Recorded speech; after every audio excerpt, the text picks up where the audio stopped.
Hey everyone, it's Jessica Edwards in Wilmington, North Carolina. So I had a conversation with a first-time home buyer the other day, looking at a property or interested in a property, and then the conversation was about basically, carpet and paint and some needed repairs that weren't necessarily, structural or actual repairs, more cosmetic things that they were concerned about or wanting to do, but wouldn't have the cash for their down payment and then to do those things. And, we had this conversation that, to remember that you can always ask the sellers to pay for that kind of stuff at the time of closing. So, maybe if there is carpet that needs replacing, the sellers haven't done it, you don't want to come out of pocket and do it. You don't want to just change the purchase price because you're not going to see that cash, if it's just tied into your mortgage, or, reducing the purchase price by $3,000 doesn't help you because you still don't have that $3,000, cash on top of whatever you have to pay for the house. So a creative way to do that is to ask the seller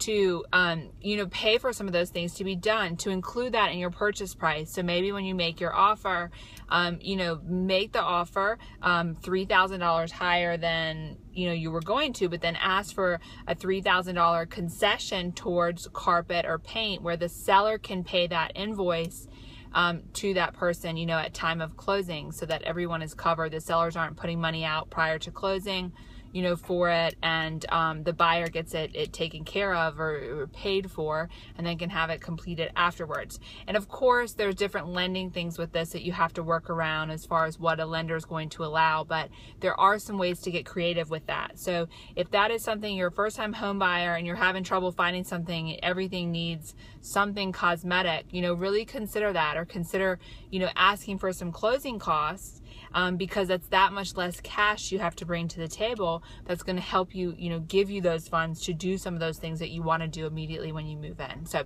these are my thoughts. If you have any questions or comments, please feel free to email me. And of course, you can check us out at thecarolinasfinest.com. Thanks so much for listening. I hope you have a wonderful day.